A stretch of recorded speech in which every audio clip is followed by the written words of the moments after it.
Bueno, el asesino.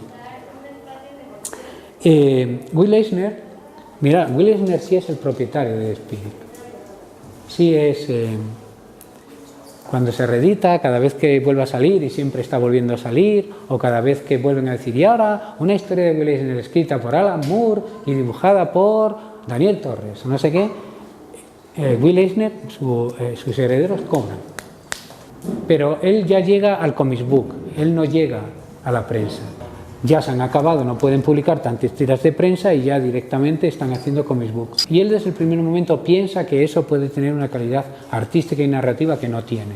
Cuando en un momento dado él piensa que lo mejor será que hagan el suplemento, su estudio, y se lo venda a los periódicos, se lo dé ya hecho. Le diga, mira, si metes este suplemento con 24 páginas, una historia de Spirit y otros personajes, ya te lo damos.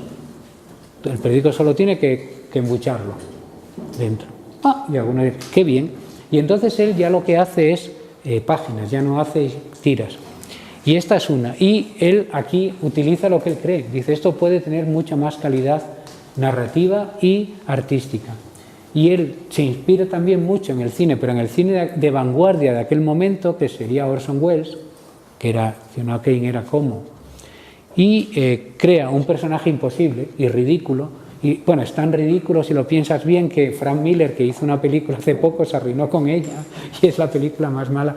¿Cómo te vas a creer seriamente un personaje que vive en un cementerio, lleva un antifaz azul y un traje azul y una corbata roja y blanca y combate el crimen? No es muy creíble, pero todas las historias sí son muy realistas. Y habla de la corrupción política y de pagar o no pagar impuestos y de cosas, todo en 8 páginas. Y con unas primeras páginas que son muy sensacionales. Aquí va a contar, ves, en visión subjetiva, en cámara subjetiva, digamos, cuenta la historia del asesinato que hace este tipo, que está aquí. Y, bueno, esta es otra página de Spirit, que también juega, pues, con el lenguaje cinematográfico de otra forma, diferente. Utiliza las onomatopeyas muy bien para crear sonidos. El cómic, como no tiene sonido, tiene que inventar las formas de sonido. Unas son las... Como no se mueve, tiene que inventar que parezca que se mueva, crea las líneas cinéticas. Va creando en la ontología del medio, va creando soluciones para problemas que se le plantean. Y aquí aparecen también chicas muy guapas y muy inteligentes. O sea, aquí las chicas siempre van por delante y siempre son las malas. Con lo cual es un personaje mucho mejor, porque son malas aunque no quieran serlo. La mejor de todas, que Sans Serif, es una amiga suya de él cuando era niño, de Nicole, que es como se llama Spirit de verdad, y es su amiga, y ella siempre va a ir por el mal camino. Y a él le gusta, pero ella se va con el matón, con el gamberro, con el no sé qué, y él, ay, no sigas por ahí que vas a ir mal. No hay problema, ella seguirá mal y peor, y bueno, desaparece de su vida. Y un día aparece. Claro, parece tan guapísima como era y bla, bla, bla, bla, y él pues tiene este problema. Esta es una historia que luego otro dibujante norteamericano, que es uno de mis favoritos, se llama Frank Miller, copiaría para crear un personaje que se llama Electra Asesina. Pues esa historia de Electra, de Frank Miller, es el homenaje a Sans Serif, que es la misma historia, aparece y es mala en tu vida actual, pero tú ya eres el bueno, entonces tienes que pegarte con ella, pero claro, que no se note. Es decir, es una relación sadomasoquista muy interesante la que se establece entre ellos. Bueno, aquí viene otro personaje, el tipo que hizo Alex Raymond, que hizo a Flash Gordon, lo mandan cuando empieza la Segunda Guerra Mundial, pues lo alistan. Pero cuando vuelven se encuentran con que los personajes que ellos dibujaban están siendo dibujados por otros, porque lógicamente el propietario del personaje que ellos crearon ya había contratado a otro tipo que lo estaba haciendo.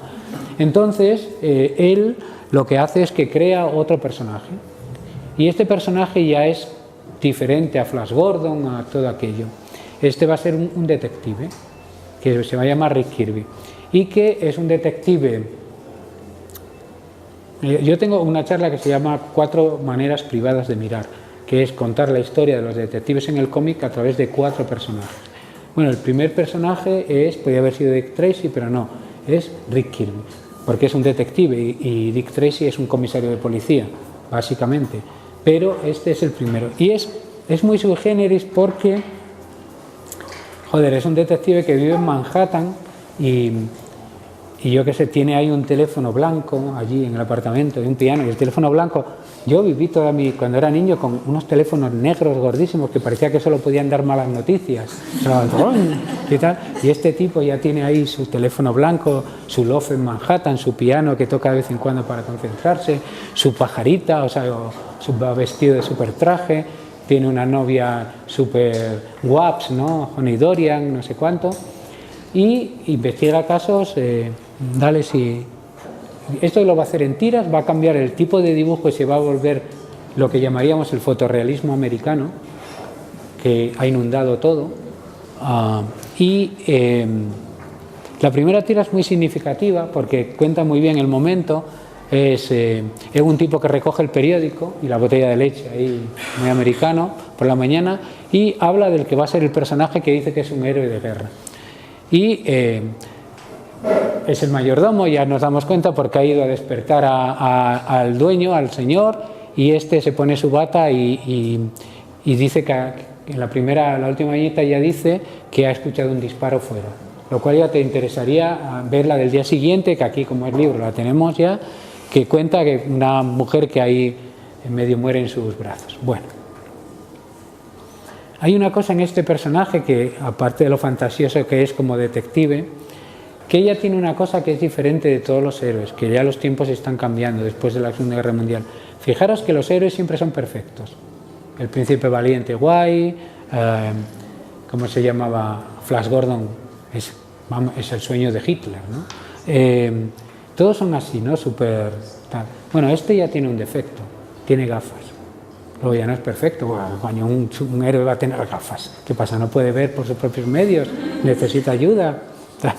Este ya tiene gafas, ya no es... Eso es un avance, porque va cambiando el tipo. Bueno, lo que os decía del fotorrealismo americano, Leonard Starr, como veis, es el mismo estilo de dibujo, hacen todos lo mismo. Y aquí la diferencia es que esta serie es de Mary Perkin on the Stage, se llama Mary Perkin en el escenario, sería una cosa así, que es de una actriz. Las historias son de una mujer, de una actriz que, bueno, tiene también extrañas historias sentimentales, siempre con medio aventureras y una cosa así. Pero ahora para que veáis que el dibujo, el estilo de dibujo realista, que era Alex Raymond, en este caso el académico, se va a continuar en todo el mundo. Y aquí en Estados Unidos, pero vamos, los ingleses utilizan el mismo estilo, los australianos, españoles, muchísima gente. Bueno, aquí viene mi dibujante americano preferido, el que considero que es el mejor de todos, pero de lejos, porque cualquiera con un poco de esfuerzo, bueno, con mucho esfuerzo, sería capaz de hacer una tira de Rick Kirby. Yo no, pero es que estoy poco dotado. Pero hacer a Snoopy o a Charlie Brown como lo hace Sul, no lo puede hacer nadie. Sucede una cosa, sucede que ya a mediados de los años 50, los periódicos es cuando se reducen, se vuelven tabloides, cuando eran sábanas se vuelven tabloides. Y lo que hacen en realidad es como reducirlos, y al reducirlos la página de tiras de prensa se reduce también. Si las reduces en proporción no las puedes leer. Entonces, ¿qué hacen? Le quitan viñetas. Dicen, usabais 5 viñetas, 4 si era alguna muy grande, vais a usar 3. Y claro, si es para hacer gags, 3 te sirven o 4, pero si es para hacer aventuras de continuará no puedes, porque la primera tienes que hacer algo que te recuerde la anterior, la siguiente es para desarrollarlo y la última sería para dejar algo, un cliffhanger, un suspense para la siguiente. Y si no tienes más espacio no cuentas nada. Entonces poco a poco eso mató a las tiras de aventuras y ya no las hay. ¿Qué sobrevivieron? Sobrevivieron las de humor, las humorísticas, satíricas, críticas, tal. Y para mí la mejor, con mucha diferencia, ninguna es Charlie Brown. Peanut se llama ahí. Y bueno, y el personaje, bueno, Charlie Brown somos todos, estamos ahí intentando, no pegamos nunca bien a la pelota, esas cosas que le pasan. La chica, no sé qué, nunca se atreven a decirle nada, a todo esto, ¿no? el resto de gente que le pone alrededor, bueno, de ahí saldría Mafalda, ¿no? De esa idea, los personajes, Roeder tocando el piano pero que nunca hará caso es Lucy, ¿no? La que está dándole la brasa para que se case con él a Roeder, todas estas historias, y luego está Snoopy, ¿no? Es un personajazo, ¿no? Que es un héroe de la Primera Guerra Mundial, tiene sus sueños. Las tiras de cuando quiere ser escritor son geniales, son todas obras leerlas, es que yo siempre me río. Le dice: caballeros, he terminado mi nueva novela, es tan buena que ni siquiera voy a enviársela, ¿por qué no pasan a buscarla por aquí? Es que es el sueño de todo escritor. Bueno, había también páginas dominicales, claro, donde lo divertido es que la primera tira tiene que servir ella sola, porque no todos los periódicos publicaban la página, entonces tenía que hacer que una tira fuera un gag en sí mismo y para el resto se continuase. O sea, si la lees, puedes leerla de dos formas siempre, ¿no? Y es que, claro, el cabezón de Charlie Brown no solo lo puede dibujar él, tú lo puedes dibujar, pero nunca te queda como él, solo a él le queda el... Es una tira donde no hay adultos jamás, nunca salió ningún adulto, pero no es una tira para niños, son niños, pero los niños no lo pueden pillar, lo tienen que pillar los adultos, la idea. Nunca es... Y bueno, estuvo haciéndolo tantísimo tiempo, incluso yo el único que conozco que los ha leído todos hasta creo que principios de los 90, porque no han salido todavía en España, es mi hijo, que es un fan total y se los ha leído todos y tiene mucha memoria y se los recuerda, y dice que la mejor época son los 60-70, que ahí es donde es mejor, que siempre es muy bueno, pero que esos son geniales.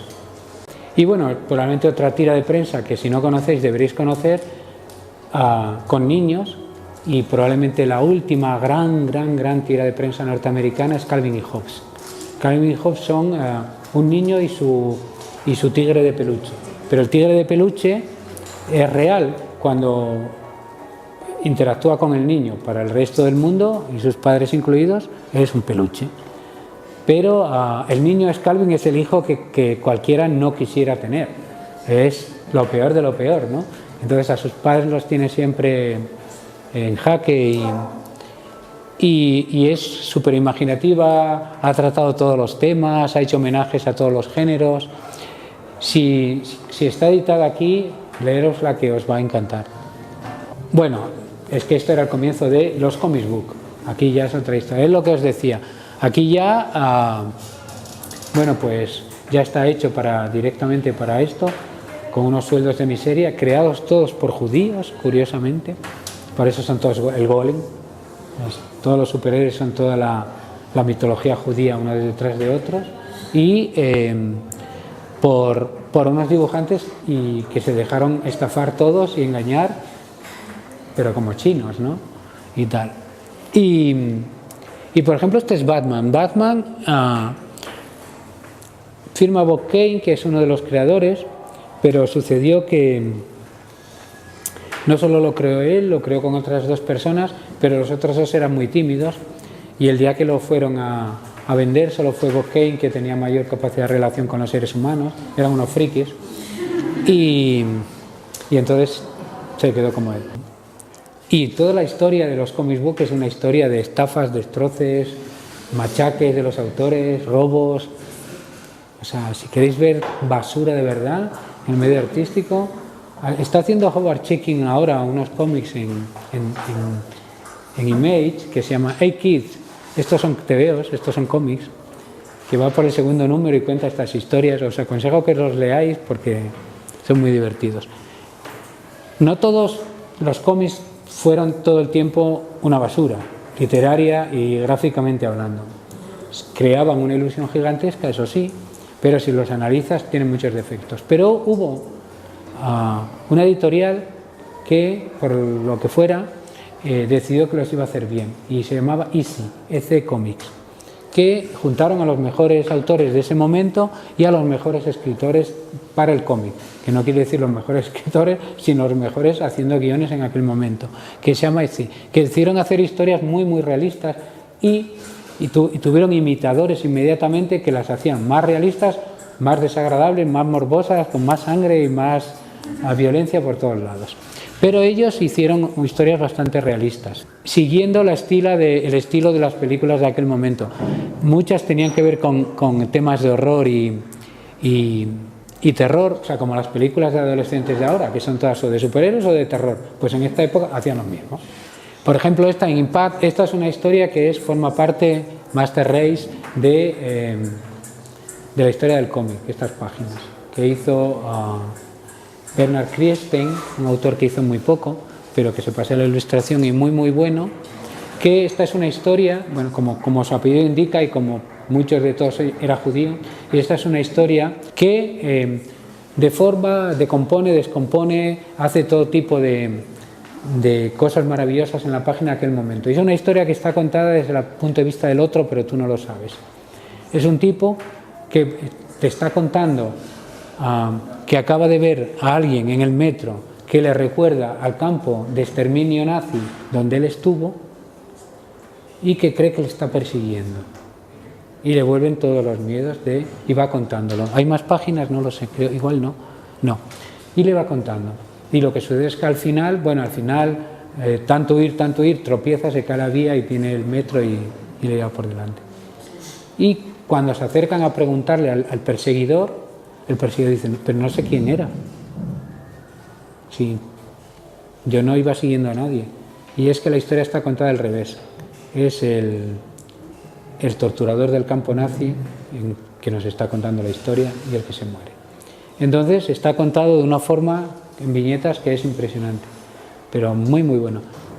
Lo mismo en el género de guerra, otro autor que es básico, que es Harvey Kurtzman, tiene las mejores historias de guerra en esa época, porque lo único suele pasar en la guerra de Corea. Lo único que sucede es que no son tan absolutamente reaccionarias, probelicistas y proimperiales que acostumbraban a ser. Aquí siempre hay el punto de vista del soldado, son básicamente antibelicistas y entonces están contadas por un maestro también del desarrollo en viñetas, que es Harvey Kurtzman. Y aquí, como veis, también es seguidor de Milton Caniff, como casi todos ellos, pero tiene un estilo muy particular de dibujar que a mí me gusta mucho, con líneas muy gruesas y muy exacerbadas. Si pasa, porfa. Bueno, y aquí ya llega a... esta parte va más rápido porque igual ya la conocéis más, que es los cómics de Marvel. Los superhéroes habían entrado en una decadencia absoluta y después de la Segunda Guerra Mundial nadie los estaba leyendo y se habían ido, solo quedaban los de DC, los de DC Comics, y que no eran especialmente vendidos. De hecho, no hay nuevos dibujantes de cómics de superhéroes ni prácticamente de cómics durante 20 años. El negocio ya se iba al cuerno. Son los mismos, los Gil Kane, todos aquellos, Joe Kubert, toda esta gente, Carmine Infantino, todos estos, nadie que fuera a dibujar nuevo le daban trabajo, porque no había trabajo. Entonces, hay una editorial que se llama Atlas, que se va al carajo, lógicamente, y y hacen como hacen siempre las empresas, cierran, despiden a todos los trabajadores y crean otra nueva con otro nombre que ya no tiene las deudas de la anterior. Entonces esta nueva que crean se llama Marvel Comic Group Atlas, ¿no? Y el propietario tiene como segundo a su yerno, que por eso es su segundo, porque era el yerno, estaba casado con su hija, que se llama Stan Lee. Bueno, Stan Lieber, pero judío.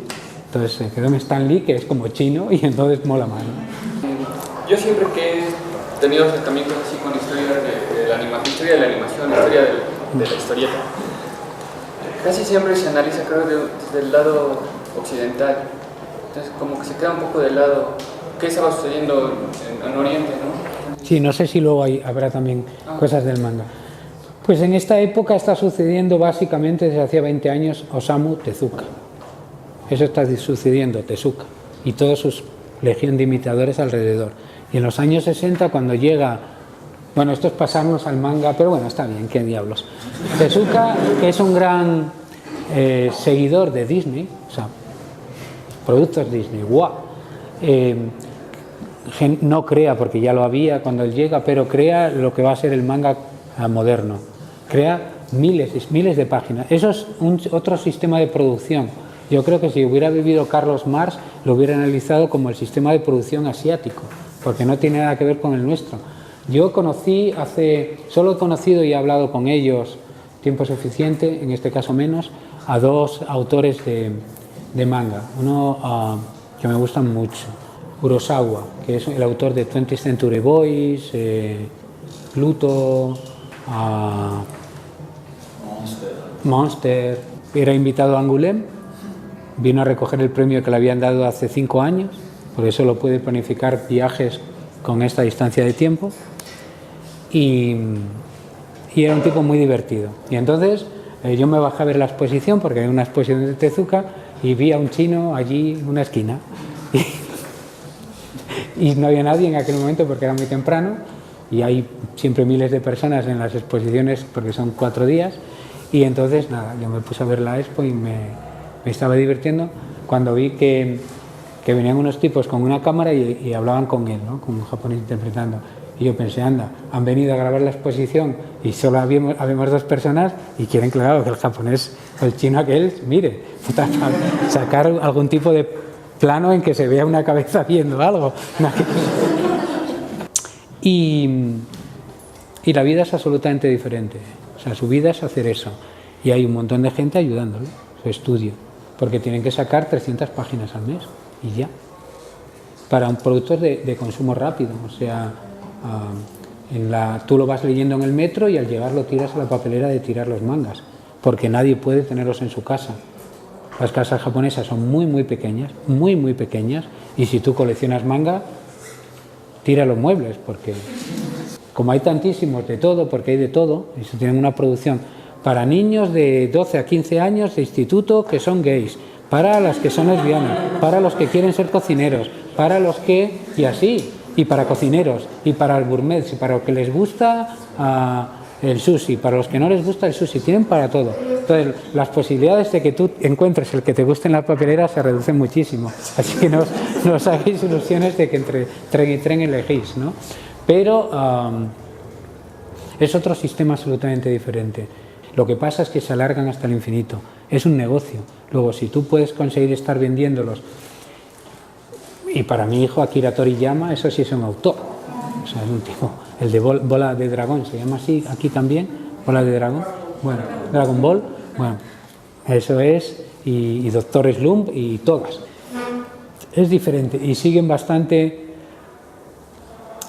las ideas americanas. Lo que pasa es que con ida y vuelta, y los americanos, Frank Miller lo que hace es meter ninjas porque está mirando, porque no puede leer los cómics japoneses, no los puede leer, pero sí ve lo que está pasando.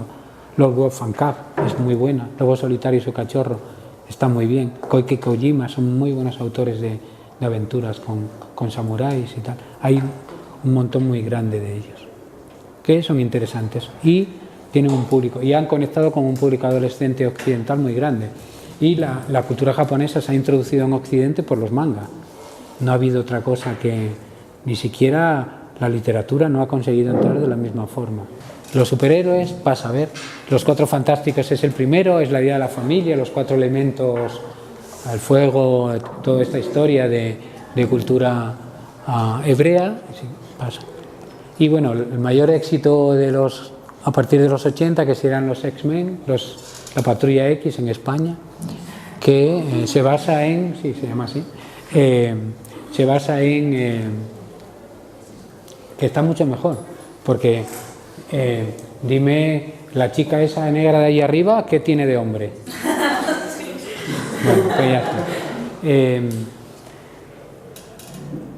Se basa tiene el éxito en ir a un público adolescente y utilizar pues lo mismo, la persecución, la persecución a los judíos en la Guerra Mundial, hasta Magneto lo meten allí en un campo de concentración para que de alguna forma llegue a un público adolescente, y llegaron en cantidades industriales en Estados Unidos.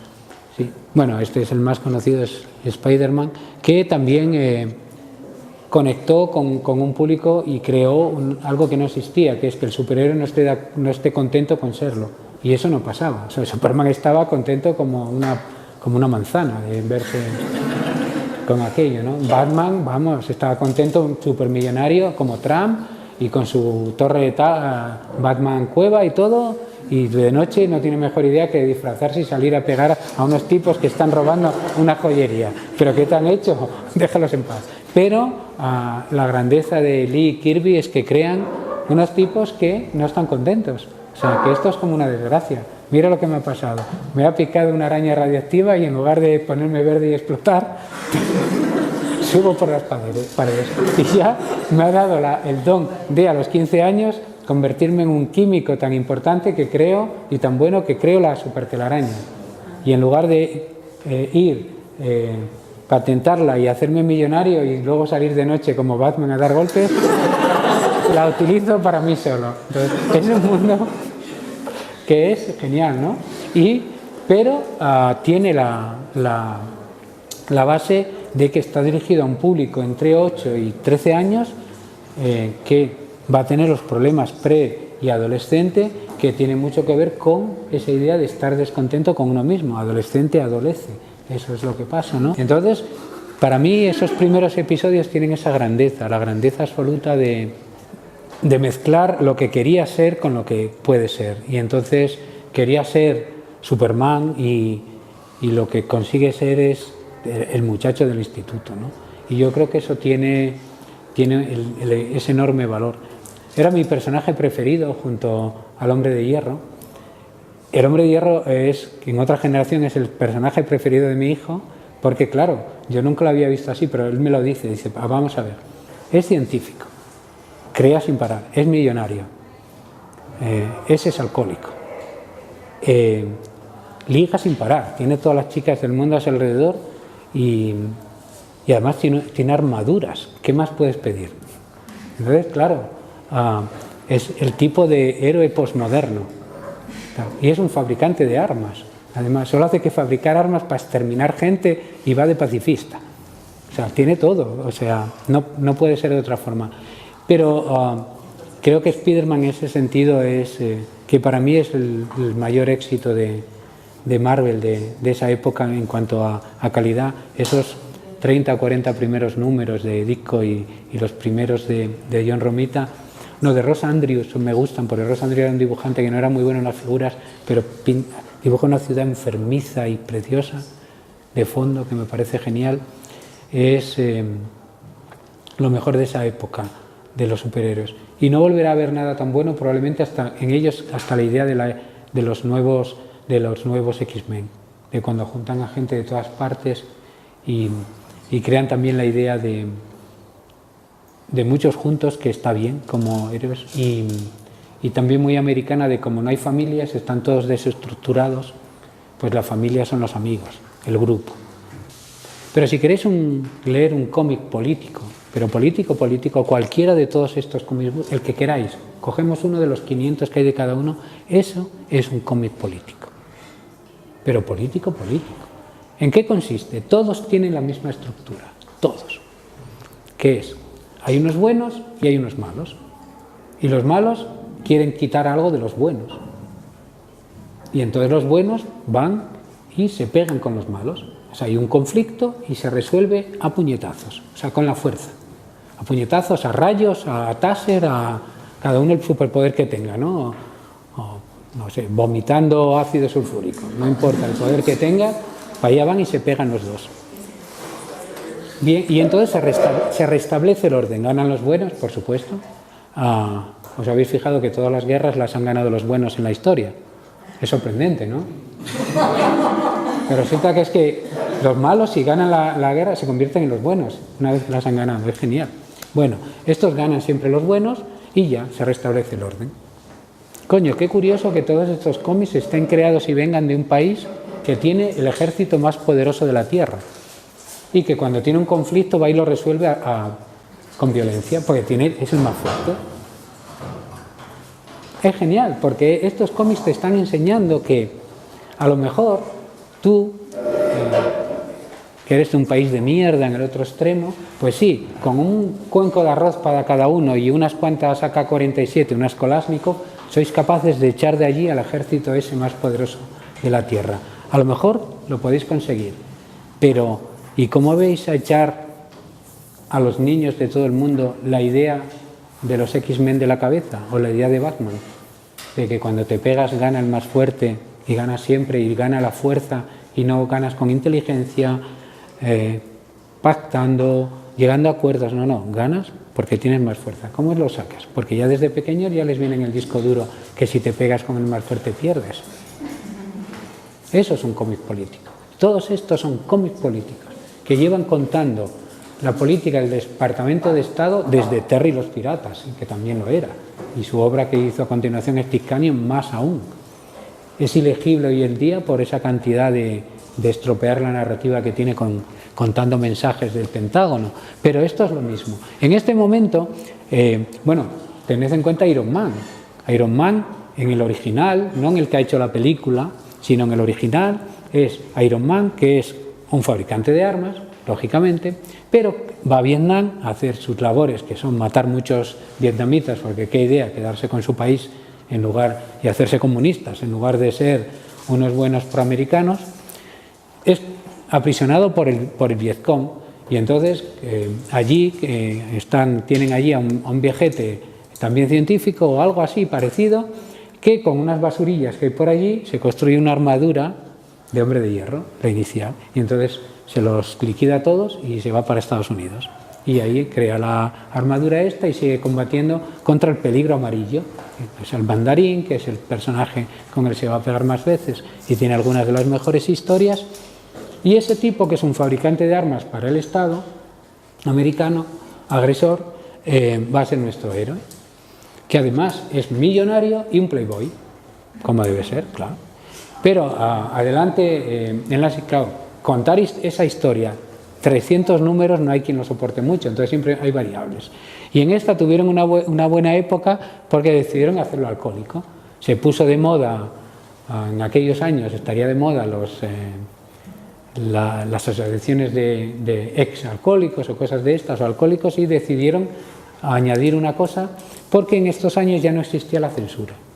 La censura en los comics book, debido a que cuando aquellos cómics que habíamos visto de la Ace Comics tuvieron tanto éxito, sucedió en medio de la caza de brujas norteamericana, que decidieron que los cómics eran muy malos, estos porque hacían que la delincuencia juvenil aumentase. Como todos sabemos, los delincuentes juveniles son los más adictos a la lectura entre los adolescentes de todo el mundo. No los que estáis aquí, que sois un montón de frikis y leéis. No, vosotros no leéis. Los que leen son los delincuentes. Esos leen todos, con lo cual se hacen aún más delincuentes. O vosotros os convertiréis en delincuentes porque habéis leído. En esto que sostenía un libro, La seducción del inocente, de un psiquiatra que se llamaba Frederick Wertham, logró convencer a todos los americanos de que evidentemente la delincuencia no era por las malas condiciones sociales, la violencia, no, era porque leían cómics. La lectura siempre ha sido mala. No olvidéis que la novela más importante en nuestro idioma, El Quijote, empieza con una quema de libros. El cura y el barbero le queman al Quijote los libros que lo habían vuelto loco.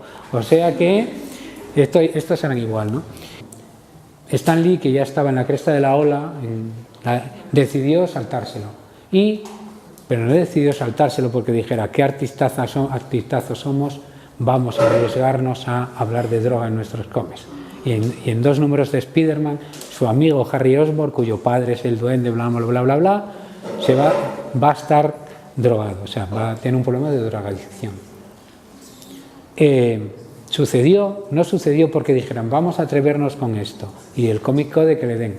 No, sucedió porque el Ministerio de Educación, la Secretaría de Educación norteamericana, decidió, estaría muy bien el Departamento de Lucha contra la Droga en los jóvenes y tal, estaría muy bien si los superhéroes combatiesen la droga, y entonces dijeron, te damos una pasta para que hagas un Spider-Man combatiendo la droga. Y él dijo, dinero. Entonces dijo, bueno, ¿qué puede pasar? Y bueno, aquí Kirby, que es el que crea todo este mundo de superhéroes realmente, con Ditko, que crea la imagen de Spider-Man, pero quizá... y era un portento de la naturaleza, porque también se podía hacer 60 páginas en un mes a lápiz o yo que sé cuántas, y en sus mejores momentos es muy, muy grandioso. A este sí que la anatomía, todas estas cosas le importan un comino. Y además tenía tendencia a dibujar todos los personajes así, como si fueran contrahechos, pero crea sin parar. O sea, crea personajes en cada número, inventa cosas, la medusa, no sé qué, cosas siempre muy interesantes. La cosa, el de los Cuatro Fantásticos de Zinc, que es como de ladrillos. Y yo recuerdo la primera portada que vi, que a mí me dejó impresionado, el tipo aquel de ladrillo. Yo quería leer aquello para ver cómo era la historia. Y tiene mucha influencia, pasa.